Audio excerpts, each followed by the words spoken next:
A very interesting survey popped up thanks to the Codex on Twitter, where Ubisoft asks a select group of people what they want from the Season Pass of Odyssey, including a new storyline that is set in a new area, early access to new DLCs, new abilities that do not exist in the main game, and way more. So I want to take a look at all the potential features that Ubisoft is looking at for DLC of Odyssey. If you enjoy that, then a like would be super appreciated, and let's go. Ubisoft likes to do surveys for their games. Once in a while we see one for a potential setting of the next AC games, and some of them come true a few years later.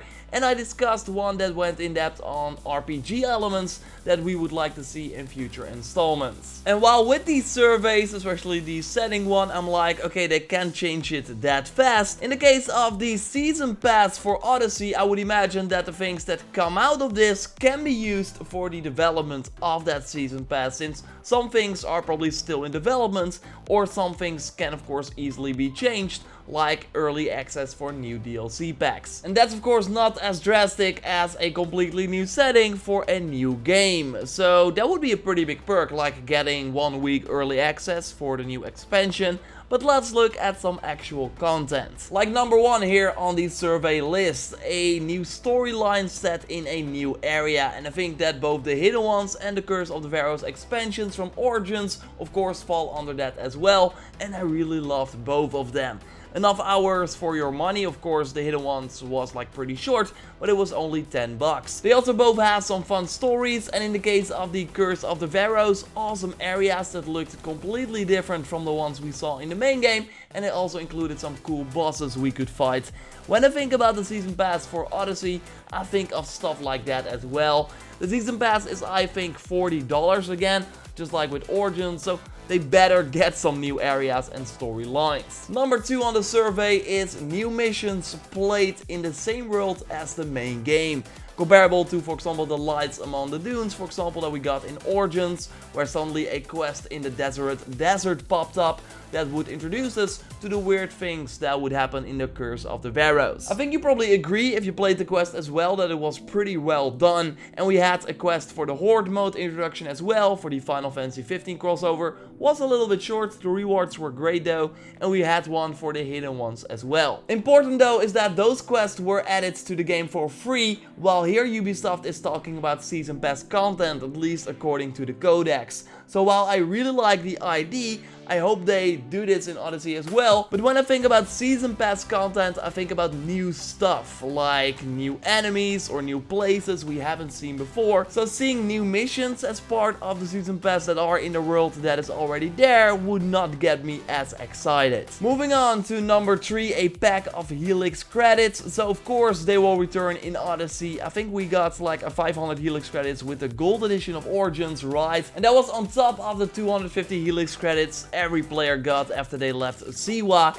I mean, there are more important things than that, but it's a nice extra if you buy the Season Pass. I just hope that all the items they will release via these packs post-launch are now obtainable in the game through a fun way and not only through loot boxes. Number 4 is a DLC that lets me expand my character progression, so higher level, new gear and abilities. Again, something we saw in Origins as well, like moving up the max level to 45 and then to 55 with the Curse of the Pharaohs. We saw new abilities in the Curse of the Pharaohs, and I totally prefer this over number 8. So a DLC that focuses on an entirely new character with its own progression. Shadow of War did that, for example, a game I also covered here on the channel and liked a lot actually. But I did not like their approach to DLC packs. So I had Talion with a ton of gear and skills unlocked, and to then control a completely new character and basically like start all over is just not appealing. I built this character, want to grow him even further, and I could not do this in this new content. So I really hope that in Odyssey they expand on the character you already have and the gear you already collected, and of course introduce new characters that you will then meet, but not that you will play. But of course I'm curious if you agree or do not agree. Let me know in the comments down below. Want to do a little game I will tell you about a little later in this video. For now, let's go over to number 5. This one is interesting: exclusive perks for Season Pass members. like a boost. I would imagine XP gains or something like that you'll level up faster if you have the season pass. Boosters have been in AC games for a while now, and I think it would create more value for season pass owners for sure, because in Origins there was very little incentive to buy this pass since it was $40, with both DLC packs being $30 in total. And then you also had 2 equipment packs that were both $7 each, so then you saved $4 in total. Having a boost or early access to the DLC could create way more value of actually owning the pass over buying the DLC expansions separately. And that is from Ubisoft's perspective, I guess, although getting more XP for my time can be nice, but I think it's really hard to not break the balance then. If you, for example, have this XP booster active from start to finish, then you will be over leveled at one point because you get more XP than intended.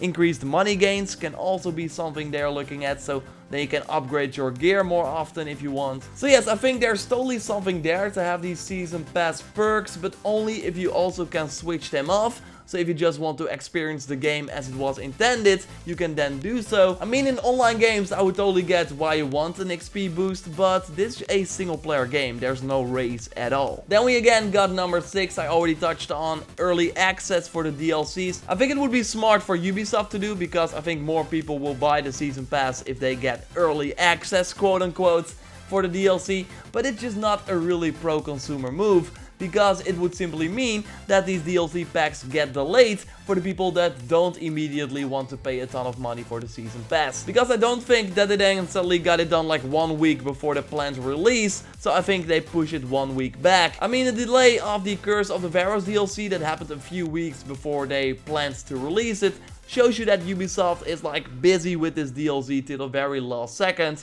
Although with the Hidden Ones DLC, the Xbox One users got it 1 week early, remember? So yeah, you could see it from both ways. Number 7 sounds pretty cool. Weekly episodic story missions with established and or new characters. I think weekly things to give you a good reason to come back to the game is great. This sounds like a TV show where you can expect something new every week, a new episode. And from the small info we got about the post-launch content, we know that Ubisoft plans to do something every week in Odyssey, so that is pretty interesting. I will have a full breakdown of all the things we know so far regarding the post-launch content strategy from Odyssey and also the endgame content of the game, including new things I learned from my interview, so keep an eye out for that. But just like with the missions set in the world, I feel like this is something you want to release more as free content to keep all the players engaged, so that they then want to buy more stuff in the game, like the expansions. I mean, it could work as season pass content as well, but I think that people just want the full expansion immediately since they paid for it already. To then have it like delivered to you every week, I don't know if that will work. But yeah, I'm all for weekly content added to the game. Of course, you could say that I'm a little bit biased, because then I have content to cover every week, of course.